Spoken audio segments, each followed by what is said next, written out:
Hello viewers, welcome back to my channel Pal academy সেন্টারে তোমাদের সকলকে জানাই আমি স্বাগত। আজকে ক্লাস 10-এর ফিজিক্যাল সায়েন্সের একটি গুরুত্বপূর্ণ ক্লাস নিয়ে আমি তোমাদের কাছে চলে এসেছি।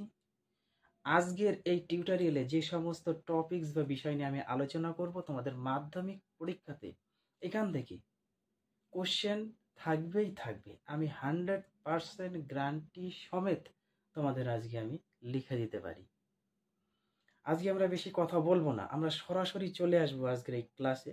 এবং আজকের এই ক্লাসটিতে যে সমস্ত টপিক্সের উপর আলোচনা করব, সেই সমস্ত টপিক্স আমরা একটু জেনে নিই আগে, তারপরে আমরা একে একে সম্পূর্ণ বিস্তারিত আলোচনা করব এবং বেসিক সমেত আলোচনা করব। তোমরা যদি একটু খেয়াল করো তাহলে দেখবা, এই যে আমি লিখে রেখেছি না, দশম শ্রেণী ভৌত বিজ্ঞান প্রথম অধ্যায় কি আছে, পরিবেশের জন্য ভাবনা। অর্থাৎ ফিজিক্যাল সায়েন্সের প্রথম যে লেসনটি আছে বা অধ্যায়টি আছে, সেই অধ্যায়ের নাম হচ্ছে পরিবেশের জন্য ভাবনা। এই যে পরিবেশের জন্য ভাবনা, এর আগে আমি তোমাদের পার্ট 1 এবং পার্ট 2 দুটো আলাদা আলাদা টিউটোরিয়ালে আমি তোমাদের সম্পূর্ণ বেসিক আলোচনা করেছি। এবং ওই দুটি টিউটোরিয়ালের উপর ডিপেন্ড করে বা বেসিক করে যে ধরনের প্রশ্ন তোমাদের মাধ্যমিক এক্সামে আসতে পারে, সেই ধরনের টপিকস আমি 3 নাম্বার পার্টে আলোচনা করেছি। যারা দেখোনি তারা একটু দেখে নিবা। তোমাদের ওখান থেকেও কোশ্চেন থাকবে, কম হোক বেশি হোক থাকবে, এ নিয়ে কোনো সন্দেহ নেই। কিন্তু আজকে যে টপিক্সটা আমি আলোচনা করব, অনেক কোশ্চেন পাবো, অনেক। সো আজকে তোমাদের কাজ, একটু মনটাকে স্থির করো এবং ঠান্ডা মাথায় আজকে এই টিউটোরিয়ালে বেশি না 15 থেকে 20 মিনিট একটু ধৈর্য ধরে শুধু শোনো আর দেখো, আর কিছু করতে হবে না। তোমাদের এই বিষয়গুলো জানতে হবে, বুঝতে হবে। বই তো আছে, বই দেখে দেখে যা আছে তাই শুধু নোট করাই দিব, কোনো কাজে আসবে না। কি লাভ ওই নোট করে, কি লাভ? তাহলে তোমরা বাড়িতেই পড়তে পারতা না? ওই দেখে দেখে শুধু নোট করে ছেড়ে দিতা। ওগুলো পড়ানো কোনো মানে আছে? কোনো মানে হয় না। জানতে হবে, সায়েন্স মানে জানতে হবে, বুঝতে হবে, ব্যাখ্যা কি এই বিষয়ে জানতে হবে, তাছাড়া পড়ে লাভ নাই। ঠিক আছে? তাহলে আজকে যে টপিকস, সেই টপিকস নিয়ে আলোচনা করি। প্রথম হচ্ছে ওজোন স্তর কি। এই যে ওজোন স্তর, এই ওজোন স্তর বিষয় নিয়ে তোমাদের একটু জানতে হবে। তারপর ওজোন স্তর সৃষ্টি, কিভাবে সৃষ্টি হয় এই বিষয় নিয়ে আরেকটু জানতে হবে। ওজোন স্তর ধ্বংসের কারণ, কোন কারণে ওজোন স্তর ধ্বংস হচ্ছে, কেন ধ্বংস হচ্ছে, এই বিষয়ে তোমাদের অনেকটা জানতে হবে। তারপর ওজোন স্তর ধ্বংসের ক্ষতিকর প্রভাব, এটা তো আর একটা ভাইটাল মারাত্মক কোশ্চেন। এটা ওজোন স্তর ধ্বংসের মানে ধ্বংসের ক্ষতিকর প্রভাবটা কি, ওজোন স্তর ধ্বংস হয়ে গেলে আমাদের জীবকুল প্রাণীকুলের কি ক্ষতি হবে, এই বিষয়ে তো তোমাদের জানতে হবে। ওকে? আর এই যে আজকে যে পার্ট 1 পড়াচ্ছি না, পরিবেশের জন্য ভাবনা, এই অধ্যায়টি তোমাদের একদিনে কিন্তু শেষ করা সম্ভব না। একদিনে শেষ করা সম্ভব না। আমি যদি একদিনে তোমাদের শেষ করিয়ে দিতাম, তাহলে তোমাদের কি হতো জানো? এই যে একটা কান দিয়ে ঢুকবে আর একটা কান দিয়ে বের হবে, মানে জগা খিচুড়ি পাকাই ফেলবা, কিছু লাভ হবে না। এই জন্য কি করেছি, তোমাদের অল্প অল্প করে পার্ট 1, পার্ট 2, পার্ট 3 আলোচনা করছি, যাতে তোমরা বোঝো। অল্প অল্প করে খাও, হজম করো, বদ হজম করো না, প্রবলেমে পড়ে যাবা। সো একটু হজমে রাখো, জিনিসটাকে কন্ট্রোলে রাখো, শিখতে পারবো, অনেক কিছু শিখতে পারবো। বুঝলা? তারপরে আমাদের এই অধ্যায় থেকে আরো জানতে হবে কি, এই যে আয়নোস্ফিয়ার সম্বন্ধে তোমাদের আমি একটু বলবো, দেখবো কত মজা পাবো বললে। তারপরে আছে ম্যাগনেটোস্ফিয়ার, এই সম্বন্ধে একটু বলবো। তাছাড়াও আমি কিছু শর্ট প্রশ্ন লিখে রেখেছি, প্রত্যেকটা বিষয় তোমাদের সাথে আমি আলোচনা করবো। তাহলে সবার আগে আমরা একটু জানি, এই যে ওজোন স্তর কি, তাই না? ওজোন স্তরটা জানি, তোমরা পড়েছো না? বায়ুমণ্ডলে স্তর বিন্যাসের মধ্যে স্ট্রাটোস্ফিয়ার নামে একটা কথা ছিল, মনে পড়ে? স্ট্রাটোস্ফিয়ার, এই যে স্ট্রাটোস্ফিয়ার, যেটা হচ্ছে আমাদের ট্রপোস্ফিয়ারের ঊর্ধ্বে 2 নাম্বার স্তর, স্ট্রাটোস্ফিয়ার, মনে পড়ছে তো? তাহলে এই যে স্ট্রাটোস্ফিয়ার, এই স্ট্রাটোস্ফিয়ারের মধ্যেই আমাদের ওজোন স্তরের অবস্থান। তার মানে স্ট্রাটোস্ফিয়ারে ওজোন স্তর অবস্থান করেছে। এবং এই ওজোন স্তরের এরিয়া বোঝো, 40 কিলোমিটার থেকে 45 কিলোমিটার উচ্চতার মধ্যে অবস্থান স্ট্রাটোস্ফিয়ারের মধ্যে। স্ট্রাটোস্ফিয়ারের মধ্যে 40 থেকে 45 কিলোমিটার মধ্যে অবস্থান করেছে আমাদের ওজোন স্তর। এতটুকু মাথার মধ্যে রাখতে হবে তোমাদের। বোঝা গেছে? এখন আসবো আমরা ওজন তো আমরা জানলাম, ওজন স্তর তো জানলাম কার মধ্যে, কত থেকে কত এরিয়ার মধ্যে জেনে গেছি। কিন্তু এখন জানবো ওজন স্তর কিভাবে সৃষ্টি হলো। সৃষ্টিটা আমাদের জানতে হবে। এখান থেকে খুব ভালোভাবে বুঝবো আজকে। সূর্য থেকে আগত রশ্মি বা আগত আলো কোথায় এসে পড়ে? আমাদের ভূপৃষ্ঠ বা মাটিতে এসে পড়ে না? সূর্য থেকে যে রশ্মিটা আসে সরাসরি আমাদের ভূপৃষ্ঠ বা মাটিতে এসে পড়েছে। এখন এখানে একটা কথা আছে। কি কথা? সূর্য থেকে যে রশ্মি আসে সেই রশ্মির সঙ্গে মারাত্মক একটা রশ্মি, খুবই ক্ষতিকর, যেটাকে বলে ইউভি রশ্মি। বোঝো ইউভি রশ্মি? এই যে আমি একটু লিখি ইউভি রশ্মি। এই দেখো ইউভি, একটু বুঝবা, ভালোভাবে বুঝবা। এখানে ইউ আর ভি, এই যে রশ্মিটা যেটা বলা হয় যে আলট্রা ভায়োলেট। কি বলা হয় যেটাকে? আলট্রা ভায়োলেট, মানে অতি বেগুনি রশ্মি। বুঝলা? আলট্রা ভায়োলেট হচ্ছে অতি বেগুনি রশ্মি। এই অতি বেগুনি রশ্মি কোথায় এসে পড়ে আমাদের? প্রথমে স্ট্রাটোস্ফিয়ার। স্ট্রাটোস্ফিয়ার স্ট্রাটোস্ফিয়ার মধ্যে আসে। যখন এসে পড়তেছে তখন কি করে জানো? বায়ুর মধ্যে থাকা যে অক্সিজেন অণু আছে না, অক্সিজেন অণু, একটু বোঝো। এখানে বায়ুর মধ্যে যে অক্সিজেন অণু আছে, এই যে অক্সিজেন অণু, এটা হলো অণু, অক্সিজেন অণু। এই অণুটাকে কি করে জানো? এই যে ইউভি রশ্মিটা আছে না, আলট্রা ভায়োলেট রশ্মি, এই আলট্রা ভায়োলেট রশ্মি অক্সিজেন অণুটাকে কি করে? অক্সিজেন পরমাণুতে ভাগ করে দেয়। অক্সিজেন পরমাণু। বুঝলা? বোঝা গেছে? অতিবেগুনি রশ্মিটা কি করছে? বায়ুর মধ্যে থাকা অক্সিজেন অণুকে অক্সিজেন পরমাণুতে ভাগ করতেছে। তারপরে কি ঘটনা ঘটে জানো? খুব সুন্দর ঘটনা ঘটে। ঘটনাটা কি? এই যে অক্সিজেন অণুটা আছে, এই যে অক্সিজেন অণু, অক্সিজেন অণু, অক্সিজেন অণু কি করে? অক্সিজেন পরমাণুর সাথে যুক্ত হয়। অক্সিজেন পরমাণু। বুঝলা? প্রথমে আলট্রা ভায়োলেট ভাগ করলো, অক্সিজেন অণুকে ভাগ করে অক্সিজেন পরমাণু তৈরি করছে। তারপরে কি করছে? এই অক্সিজেন পরমাণুটা, অক্সিজেন পরমাণুটা, সরি এখানে একটু ভুল হলো, এটা হচ্ছে আমাদের অক্সিজেন পরমাণুটা। অক্সিজেন পরমাণুটা কি করে? এই অক্সিজেন পরমাণুটা অক্সিজেন অণুর সাথে, অক্সিজেন অণুর সাথে বিক্রিয়া করে তৈরি করে কি জানো? এই যে O3, মানে ওজন। এই যে ওজন তৈরি হয়ে গেল। বোঝো তাহলে? এবার ঠেলা বোঝো। কি? অক্সিজেন অণু, অক্সিজেন পরমাণু। বুঝলা? তাহলে অক্সিজেন পরমাণু যেহেতু তৈরি হয়েছিল এখানে আলট্রা ভায়োলেট পড়ার ফলে তৈরি হয়েছে অক্সিজেন পরমাণু। কি ভেঙে? অক্সিজেন অণু ভেঙে। তখন এই অক্সিজেন পরমাণু এই অক্সিজেন অণুর সাথে বিক্রিয়া করে তৈরি করে ফেলছে ওজোন। ওজোন স্তর কার মধ্যে? স্ট্রাটোস্ফিয়ারের মধ্যে। এবার স্ট্রাটোস্ফিয়ারের মধ্যে যেহেতু আলট্রা ভায়োলেট পড়ে, তার মানে আলট্রা ভায়োলেট পড়ার পরে ওজোন স্তর তৈরি হয়ে গেছে। তার মানে স্ট্রাটোস্ফিয়ারের মধ্যে যেহেতু তোমাদের ওজোন স্তর, তাহলে সেই ওজোন স্তরের মধ্যেও তো আলট্রা ভায়োলেট এসে পড়বে, পড়বে না? সে অবস্থান তো করেছে এই স্তরের মধ্যে, স্ট্রাটোস্ফিয়ারের মধ্যে অবস্থান করেছে। তার মানে স্ট্রাটোস্ফিয়ারের মধ্যে এসে পড়তেছে, প্লাস যেখানে ওজোন স্তর তৈরি হয়ে গেছে ওজোন স্তরের মধ্যে এসে পড়েছে। পরে তো আলট্রাভায়োলেট রশ্মি কি হচ্ছে? এই ওজোনের মধ্যে এসে পড়তেছে। এখন যখন অক্সিজেন অণুর সাথে আলট্রাভায়োলেট বিক্রিয়া করে তখন অক্সিজেন পরমাণু। তাহলে এবার ওজন, ওজনের ক্ষেত্রে দেখো কি হয়। এখানে একটু বলছি এবার ওজন। তাহলে ওজনের ক্ষেত্রেও তো হবে এই যে ওজন, ওজনের সাথে যখন আবার এই যে ইউভি মারা হবে, আলট্রাভায়োলেট যখন পড়বে, তখন তো তাই হবে না? কি হবে তোমাদের? একটা অক্সিজেন কি হবে? পরমাণু হবে। অক্সিজেন পরমাণু হবে, অক্সিজেন পরমাণু হবে, আর কি হবে? অক্সিজেন অণু হবে। এইটাই তো ভাগ হবে। খেলা তো এই দুইটা নিয়েই, একটা অণু আর একটা পরমাণু। এইটাই। তুমি যেভাবেই যাও না কেন, যেভাবেই যাও না কেন, এই যে ওজোন স্তরে যে পর্যায়ক্রমিক ভাবে যেটা ঘুরছে, পর্যায়ক্রমিক ভাবে ঘুরছে, পর্যায়ক্রমিক এইভাবে ঘুরে ঘুরে ঘুরে ঘুরে এই পর্যায়ে, মানে এটা থেকে এটা আসবে, সেম ভাবে এটা থেকে এটা আসলো, ওজন তৈরি হয়ে গেল। ওজনকে যখন আবার আলট্রা ভায়োলেট হলো তখন আবার সেই পুনরায় প্রথম অবস্থাতে চলে আসতেছে। তার মানে এইভাবে পর্যায়ে এইভাবে ঘুরতে থাকবে, ঘুরতেই থাকবে, শেষ হচ্ছে না আর। এইভাবে ওজন তৈরি হয়ে গেল। এখন কথা হলো, এই যে আল্ট্রাভায়োলেট যে রশ্মি, ক্ষতিকর রশ্মি এটা, এবং এই রশ্মির সঙ্গে আরো বিভিন্ন ধরনের ক্ষতিকারক গ্যাস আমাদের এই ওজোন স্তরের মধ্যে এসে পড়ে।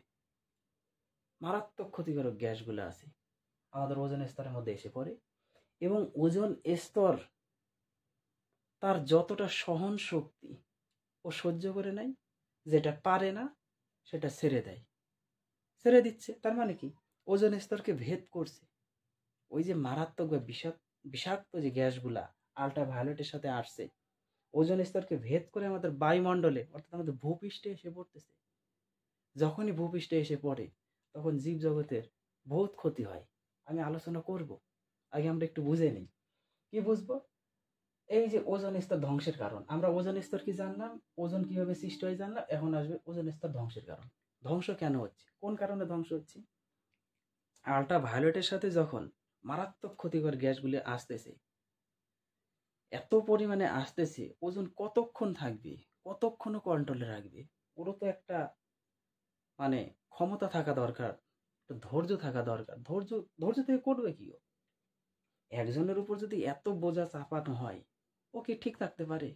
ওরও তো একটা প্রেশার আছে না, ও কতক্ষণ ধৈর্য ধরে থাকবে? পারে না। কি আসে এই আল্ট্রাভায়োলেটের সাথে জানো? সিএফসি নাম শুনেছে? সিএফসি, যার অর্থ হচ্ছে ক্লোরোফ্লুরোকার্বন। খুবই বিষাক্ত গ্যাস, বুঝলা? ওজনে এসে পড়ে। তারপরে তোমাদের নাইট্রাস অক্সাইড নাম শুনেছ? পৃথিবীতে এই একমাত্র একটা অক্সাইড, যে অক্সাইড, মনে করো যে কোনো মানুষ যদি ডিপ্রেশনে থাকে, কথাবার্তা যদি না বলে, তার মধ্যে কোনো রসকস নেই, সেই ব্যক্তির পাশে যদি ওই নাইট্রাস অক্সাইড একটু খুলে দেওয়া যায়, বিশ্বাস করবা না, তার যে কি পরিস্থিতি ঘটবে সে নিজেও জানে না। ওই যে নাইট্রাস অক্সাইড গ্যাস ওর পাশে যদি আমরা খুলে দেই না, সে কখন কিভাবে কোন মুহূর্তে হাসতে শুরু করবে ও নিজেও জানে না, ও কি দেখে হাসতে শুরু করবে নিজেও জানে না। তার মানে নাইট্রাস অক্সাইডকে আমরা বলি লাফিং গ্যাস। তোমরা পড়ছো, ক্লাস 9-এ পড়ছো, মনে করো লাফিং গ্যাস কাকে বলে? নাইট্রাস অক্সাইডকে বলা হয়। যাক, এই বিষয় নিয়ে আমি আলোচনা করব পরে, আজকের এই টপিকসে না, একটু বলে রাখলাম, ঠিক আছে? তাহলে আল্ট্রাভায়োলেটের মধ্যে আমাদের আসলে সিএফসি, ক্লোরোফ্লোরোকার্বন একটা, তারপর নাইট্রাস অক্সাইড, তারপরে হেলেন জানো? হেলেন এক ধরনের গ্যাস। এই গ্যাসটা কি জানো? একটা জৈব যৌগ, যেটি হচ্ছে অগ্নি নির্বাপক এবং অগ্নি, এই যে আমি একটু লিখে রেখেছি, অগ্নি নির্বাপক ও অগ্নি দমনে ব্যবহার করা হয়।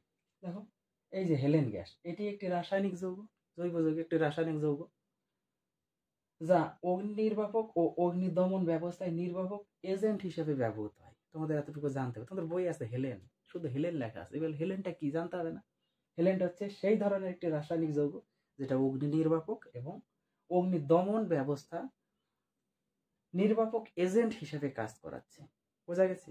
এখন এই হেলেন দু ধরনের হয়। তুই কি জানো?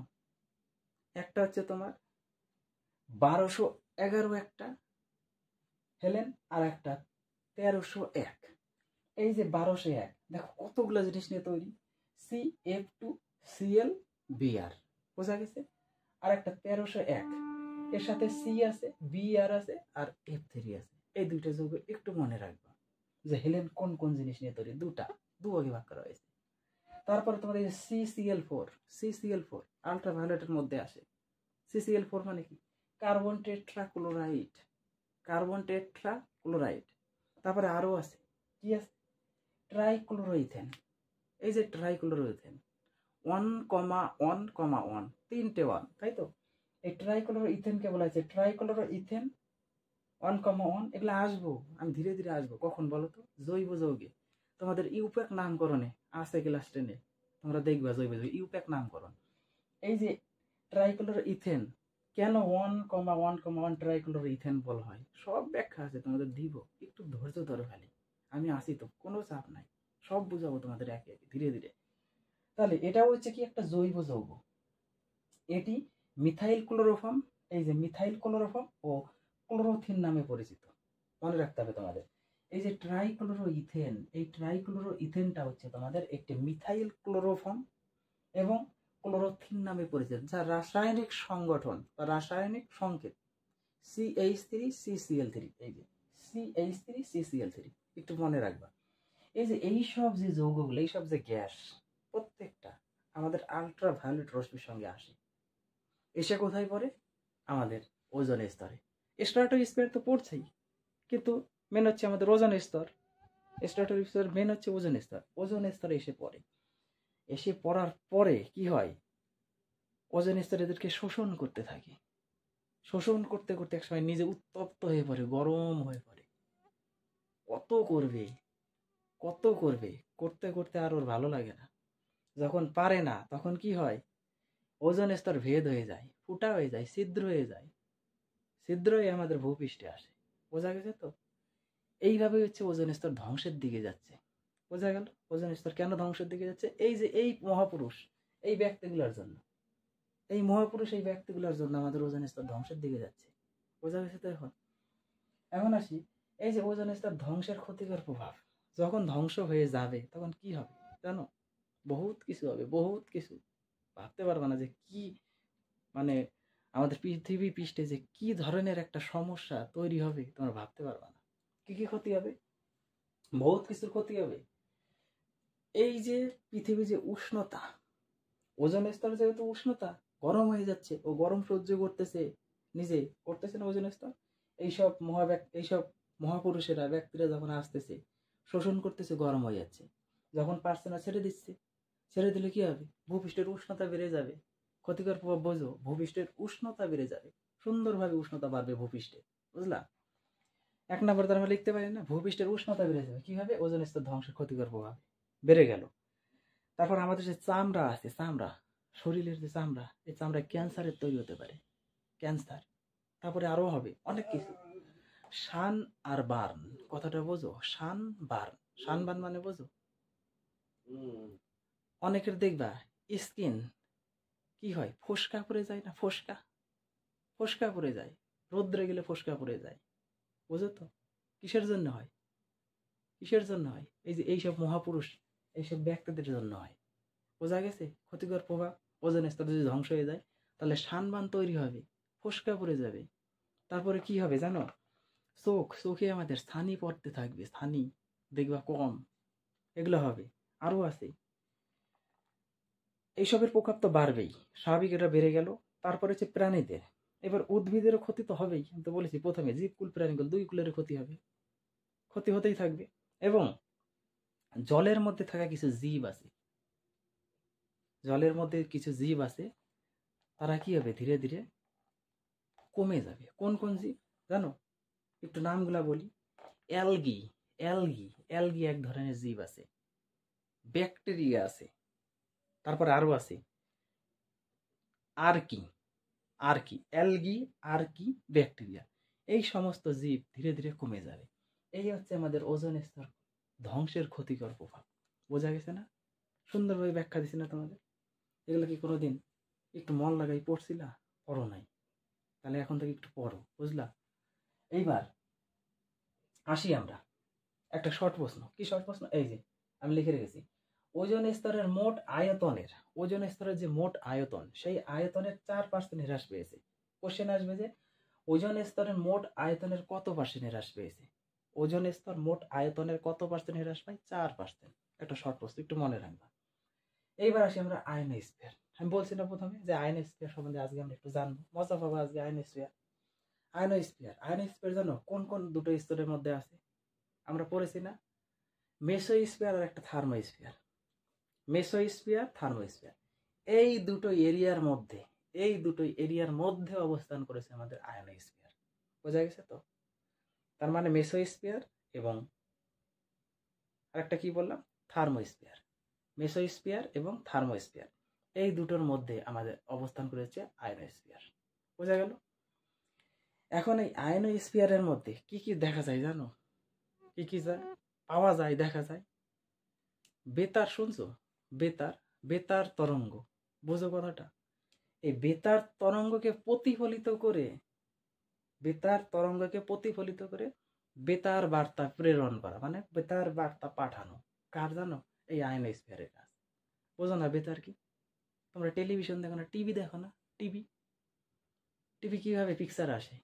এই বেতার তরঙ্গের মাধ্যমে। এই আয়নোস্ফিয়ার যেটা পাঠায়, আয়নোস্ফিয়ার পাঠাচ্ছে, এই বেতার তরঙ্গটাকে কি করতেছে? বেতার তরঙ্গটাকে প্রতিফলিত করতেছে, প্রতিফলিত করে বেতার বার্তা সুন্দরভাবে প্রেরণ করে দিচ্ছে। যতক্ষণ না এ পাঠাচ্ছে ততক্ষণ তোমরা এই টিভির কোনো মানে পিকচার দেখতে পারবা না। বুঝলা? ও সুন্দরভাবে পাঠাতে হবে, তখনই তোমরা পারবা। তারপর আমরা ফোন চালাই না, যে ফোন আসে আমরা বলি হ্যালো, বলি না হ্যালো, বলি না আমরা সবাই? এই ফোন কিসের মাধ্যমে আসতেছে? এই আয়নোস্ফিয়ার, যখন আয়নোস্ফিয়ারের জন্য ওখানে বেতার তরঙ্গ প্রতিফলিত হচ্ছে এবং সে এই তরঙ্গগুলোকে কি করতেছে? সুন্দরভাবে প্রেরণা করে পাঠাচ্ছে। বোঝা গেল? আমরা ইউটিউব দেখি, ফেসবুক চালাই, ইনস্টাগ্রাম চালাই না? সব হচ্ছে এই বেতার তরঙ্গের মাধ্যমে আসতেছে। তার মানে আয়নোস্ফিয়ারে কি হচ্ছে? বেতার তরঙ্গ প্রতিফলিত হয় এবং বেতার বার্তা প্রেরণ করে। বোঝা গেছে? তাছাড়া আরও আছে। কি আছে জানো? এই যে আয়নোস্ফিয়ারের মধ্যে মেরুজ্যোতি দেখা যায়। মেরুজ্যোতির আর এক নাম আছে অরোরা। বুঝলা? মেরুজ্যোতি বা অরোরা এই স্তরের মধ্যে দেখা যাবে। তারপরে এই আয়নোস্ফিয়ারের মধ্যে হাইড্রোজেন গ্যাস এবং হিলিয়াম গ্যাস, খুব ইম্পর্টেন্ট একটা প্রশ্ন। হাইড্রোজেন গ্যাস এবং হিলিয়াম গ্যাস, এই দু ধরনের গ্যাস আয়নিত অবস্থায় পাওয়া যায়।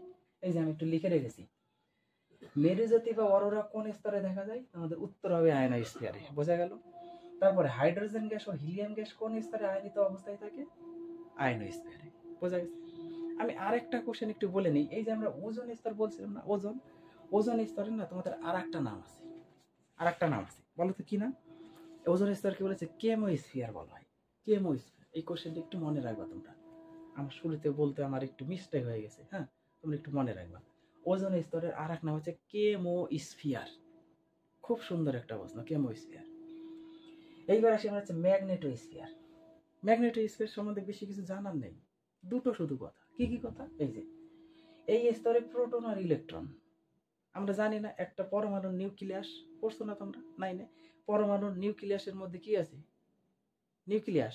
পরমাণুর যে নিউক্লিয়াস, এই নিউক্লিয়াসকে কেন্দ্র করে, নিউক্লিয়াসের মধ্যে না, নিউক্লিয়াসকে কেন্দ্র করে কি করে? বিভিন্ন কক্ষপথে ইলেকট্রন প্রোটন ঘুরতে থাকে না? বিভিন্ন কক্ষপথে ইলেকট্রন প্রোটন ঘুরতে থাকে। সেম ভাবে ম্যাগনেটোস্ফিয়ারের মধ্যে তোমাদের ইলেকট্রন ও প্রোটন কণা আছে, এটা দেখা যায়। এবং আরেকটা হচ্ছে ভ্যান অ্যালেন বিকিরণ বল বা বলয়। ভ্যান অ্যালেন বিকিরণ বলয় এই স্তরে দেখা যায়। এটা একটু শর্ট প্রশ্ন, একটু মনে রাখবে তোমরা। এই যে ভ্যান অ্যালেন বিকিরণ বলয় এই স্তরে দেখা যায়। কোন স্তরে? ম্যাগনেটোস্ফিয়ারে। তাহলে ম্যাগনেটোস্ফিয়ারের মধ্যে কি আছে? প্রোটন ও ইলেকট্রন আছে। এবং এই স্তরের মধ্যে ভ্যান অ্যালেন বিকিরণ বলয় নামে একটা স্তর আছে, আর কিচ্ছু নাই। এই হচ্ছে ম্যাগনেটোস্ফিয়ার।